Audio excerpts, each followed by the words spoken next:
What's up, G? Je vais résumer le commentaire de G. Il m'avait parlé de l'ambition. Je suis entouré de mes potes et ils disent qu'ils sont ambitieux. Ils se disent être ambitieux et voilà. Quand ils sont avec moi et ils regardent mon inaction des fois face à beaucoup de situations, ils disent que je ne suis pas ambitieux. Maji, what is your take? Je vais te donner le game et tu vas comprendre. Pour commencer, je vais te dire ceci. La misère aime la compagnie. Si ça allait bien dans leur vie là, ils n'allaient pas te parler de ça. C'est parce que c'est dur. Ils voudraient avoir de la compagnie. Pour que quand vous entrez dans le système et vous travaillez comme des forcenés et tout ça, pour que vous puissiez partager vos moments de douleur, vos moments de souffrance ensemble, ok, autour d'un verre. Madji, c'est ce que les gens aiment, ok. Regardez ces militaires là, ok. Ils vont venir et commencer à partager leurs expériences. Oui, c'était très difficile, surtout nos militaires sénégalais là, mes grands là. Oui, ils vont revenir. Oui, lorsqu'on a été au Darfour, oui, lorsqu'on a été à Kidal, on est resté 2 jours sans eau. Tout ça, tu crois que c'est facile? Ils veulent partager leurs expériences pénibles, ok, pour avoir de la sympathie, pour avoir de la validation, pour sentir qu'ils ne sont pas seuls. C'est pour cela, ces gens-là vont te donner ces conseils bidons. Oui, travaille, lève-toi chaque jour. Oui, je me lève, je fais ceci. Ils ne veulent pas se sentir seuls.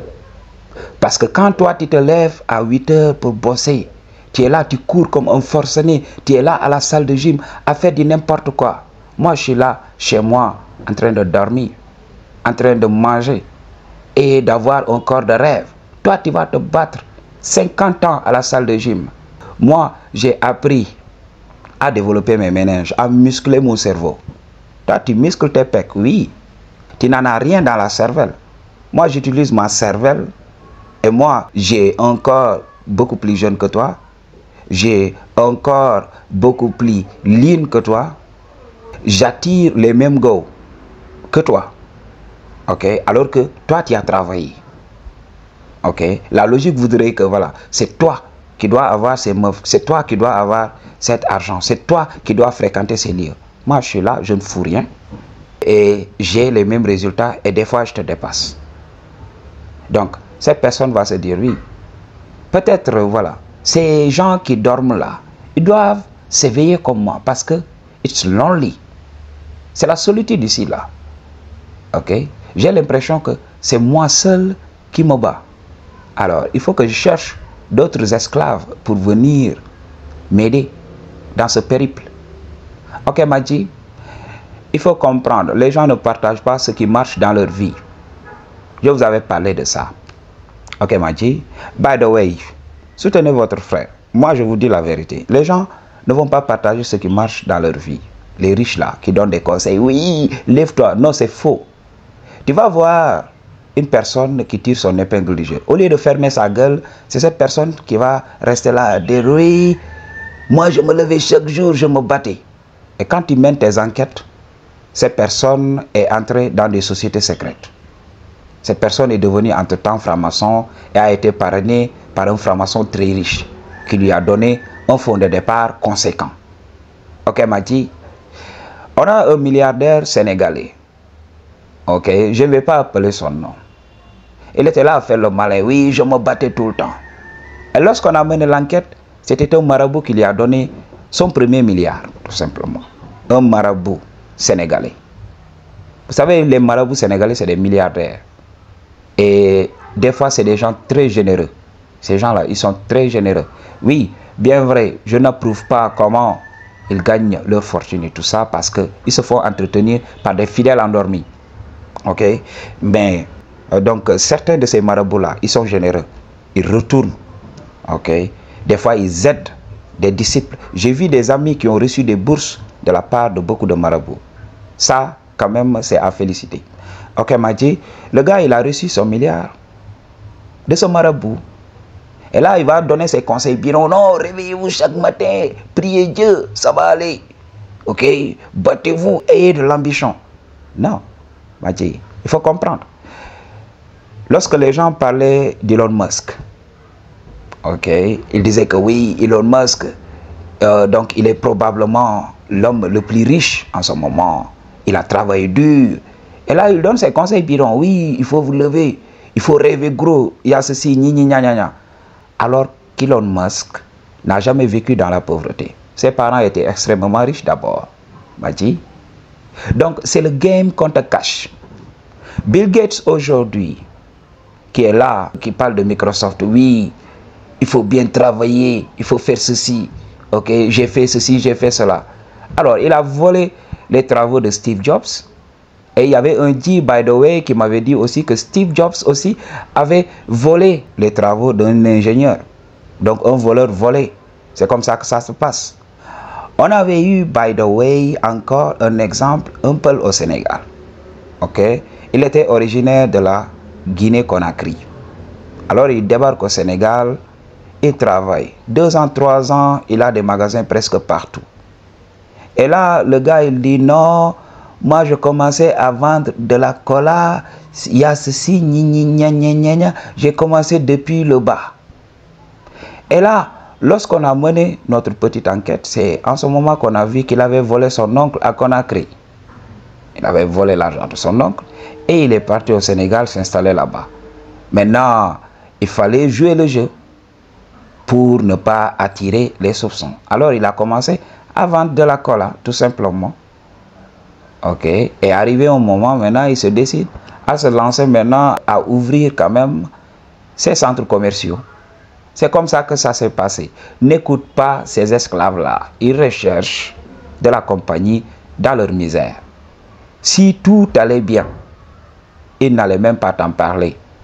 Par exemple, il vient de trouver un filon d'or. Ok? Une chose qui lui donne beaucoup d'argent. La personne va se taire. Madji, ils ne te disent pas comment ils font pour avoir leur argent. Ils vont te donner ces conseils bidons, travail. Non, la réussite, c'est juste un rendez-vous avec le destin. On avait un grand. Il avait fait l'armée. Après, il a été libéré. Malheureusement pour les armées africaines. 2 ans, voilà. On te remet dans le civil. Et là, tu es à la traîne, en train de te chercher. Si tu as des diplômes, tu peux te reconvertir en policier et tout ça. Qu'est-ce que le Dji a fait? Le Dji était retourné au village à faire de la maçonnerie. Ok. Il ne pouvait pas comprendre ce qui lui arrivait. Donc, il est resté une année comme ça, sans rien faire. Et un jour, on l'appelle pour lui dire, oui, le président recrute. Ok. Pas sur concours, mais tout simplement recrutement. Tu es apte, on te prend. Dans la police. Le grand, il s'est présenté, il a été pris. Aujourd'hui, il est là. Bien vrai, il travaille toujours dans la matrice, mais il arrive à tirer son épingle du jeu, il arrive à gérer parce que c'est un grand bien. C'est un grand que je respecte. Ok, Madji? Est-ce qu'il s'est levé chaque jour et allé chercher du boulot? Non. Il est retourné tout simplement au village. S'il a un petit chantier, il va, il travaille. Ok? On lui donne de l'argent la journée, il rentre chez lui. Il gère ce qu'il a à gérer. Donc le grand était relax. Naturellement, c'était un grand relax. Aujourd'hui, il est là, il gère. Même dans la police, son boulot n'est pas difficile tout le temps. Il est dans des bureaux, il ne travaille pas comme les autres. Ok, Madji? Donc c'est comme ça que ça se passe. Madji, il faut être calme. Ok? Dans la vie là, c'est dans le calme qu'on trouve les opportunités. Les opportunités sont là tout autour de nous. C'est le fait de courir dans tous les sens qui nous fait perdre les opportunités. Des fois, tu es là, tu es à la recherche de boulot. Tu vas même dépasser la personne qui va t'aider à sortir de ton bout de biais. Tu vas venir même, tu ne vas même pas saluer la personne que la source a envoyée, que Dieu a envoyée pour te sortir de ta pauvreté. Tu vas venir, tu vas ignorer cette personne parce que toi, tu cherches quelque chose d'autre. Parce que toi, tu cherches à réussir. Que maintenant, les gens qui sont tout autour de soi sont insignifiants. Parce que ce ne sont pas des gens ambitieux comme toi. Parce que ce ne sont pas des esclaves comme toi. Des fois, c'est le milliardaire, okay, que tu dépasses comme ça. Tu ne le salues même pas. Tu le prends de haut. Parce qu'il est habillé en homme simple. Ok, Madji? Donc, dans la société, tu vois ce type de personnes. quand ils ont quelques francs, surtout chez nous, quand ils ont nos pauvres francs là, quelques francs dans leur compte en banque, ils se prennent pour des gens supérieurs. Oui, moi je suis ambitieux. Mathieu, abandonne ces ambitions-là. Il est bon de rêver gros, rêve gros, mais ne te prends pas la tête, prends ton temps. Ok, pour construire une maison, on y va brique par brique. Toi, pense comme ça. Commence à atteindre tes objectifs. Donc dans le court terme. En attendant, le long terme peut attendre. Arrête de courir dans tous les sens. Ok, utilise ton subconscient. Les autres vont se battre avec leur force physique. Toi, tu vas te battre avec tes méninges, avec ton subconscient. Il faut te regarder comme la personne que tu voudrais être. Ok, aujourd'hui, commence à adopter donc l'attitude, ok, le comportement de la personne que tu voudrais être dans le futur. Et tu verras comment ça va se passer. Ça va se mettre en place. Ok, pour une consultation ou bien un don, toutes les informations dont tu as besoin se trouvent dans la barre de description. I choose to tell you the truth. But you're gonna do about it. Peace.